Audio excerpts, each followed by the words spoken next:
সুপ্রিয় শিক্ষার্থীবৃন্দ, আজ আলোচনা করব তোমরা যারা ইন্টারমিডিয়েট একাদশ এবং দ্বাদশ শ্রেণীতে অধ্যয়নরত তোমাদের আইসিটি বইয়ের সংখ্যা পদ্ধতি সম্পর্কে। তো আমার এই ভিডিও যদি তোমাদের ভালো লাগে এবং এই ভিডিও দ্বারা যদি তোমরা উপকৃত হও, তাহলে অবশ্যই আমার এই চ্যানেলটিকে সাবস্ক্রাইব করে তোমরা পাশে থাকবে। এইচএসসি আইসিটি এই চ্যানেলটিতে তোমাদের শুধু ইন্টারমিডিয়েট আইসিটি বইয়ের বিভিন্ন অধ্যায় সম্পর্কে আলোচনা করা হবে। সংখ্যা পদ্ধতি 4 প্রকার।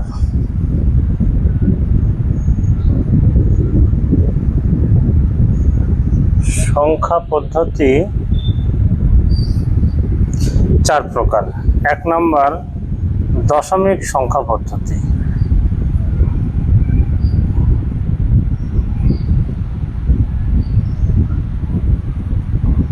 2 নম্বর বাইনারি সংখ্যা পদ্ধতি।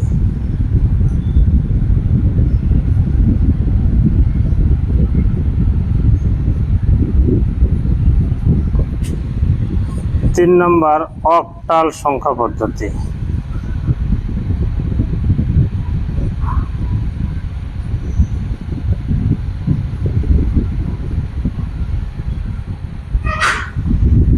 4 নম্বর হেক্সাডেসিমাল সংখ্যা পদ্ধতি।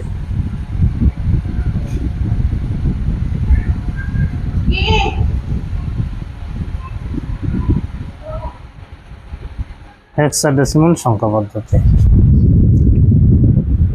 দশমিক সংখ্যা পদ্ধতির বেজ হচ্ছে 10, বাইনারি সংখ্যা পদ্ধতির বেজ হচ্ছে 2, অক্টালের সংখ্যা পদ্ধতির বেজ হচ্ছে 8, হেক্সাডেসিমাল সংখ্যা পদ্ধতির বেজ হচ্ছে 16।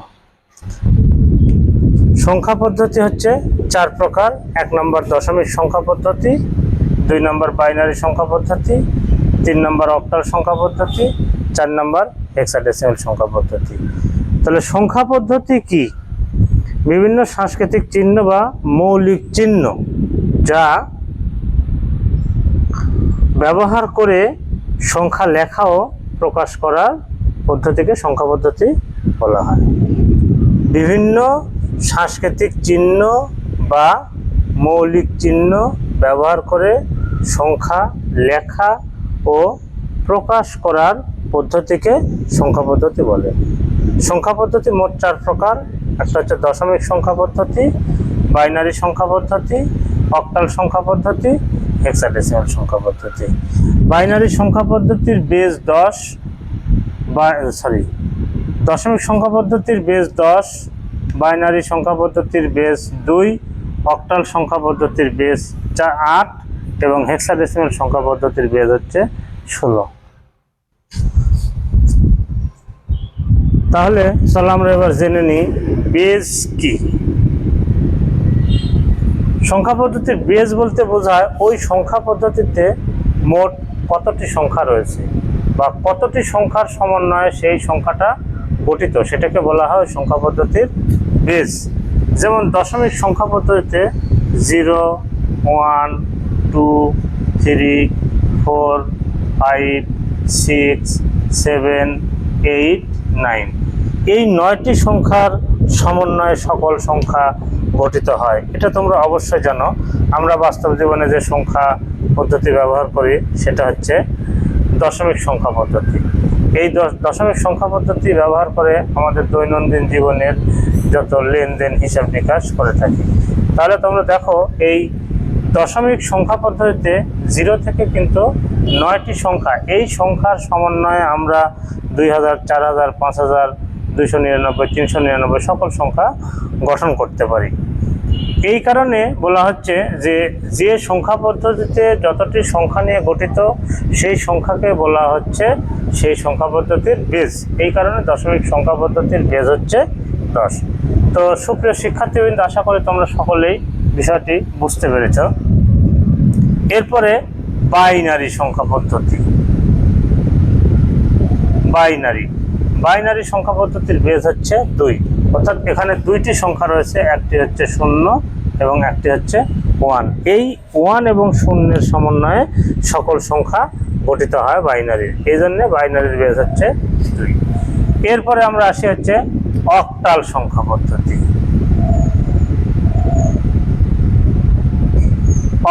অক্টালের বেজ হচ্ছে 8, অর্থাৎ এখানে 8টি সংখ্যা রয়েছে। 0, 1, 2, 3, 4, 5, 6, 7, 7 পর্যন্ত। তাহলে এই যে 7টি সংখ্যা এবং একটা 0, এই মোট হলো কয়টি? 8টি। এই 8টি সংখ্যা মিলে গঠিত হচ্ছে অক্টাল সংখ্যা। তো আশা করি অক্টাল সংখ্যা তোমরা বুঝতে পেরেছো যে এখানে 7-এর উপরে যাবে না, 1, 2, 3, 4, 5, 6, 7 এবং এই 0 একটা 8। এই জন্য অক্টাল সংখ্যা পদ্ধতির বেজ হচ্ছে 8। এরপরে হেক্সাডেসিমেল সংখ্যা পদ্ধতি। হেক্সাডেসিমেল এর বেজ হচ্ছে 16। এই সংখ্যা পদ্ধতির বেজ 16, অর্থাৎ 16টি সংখ্যা রয়েছে। 0, 1, 2, 3, 4, 5, 6, 7, 8, 9। 9-এর পরে যে সংখ্যাগুলো হবে সেগুলো আমরা লিখব A, B, C, D, E, F। অর্থাৎ A এর মান হচ্ছে 10, 11, 12, 13, 14, 15। অর্থাৎ 1 থেকে যে 15টি সংখ্যা রয়েছে এবং একটি 0, এই মিলে হলো হচ্ছে 16টি। এই কারণে হেক্সাডেসিমেল সংখ্যার বেজ হচ্ছে 16।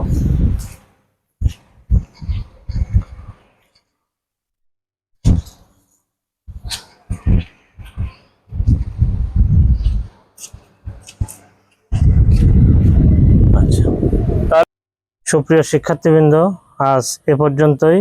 দেখা হবে অন্য কোনো ভিডিওতে। এই বলে আজকে শেষ করছি। আল্লাহ হাফেজ।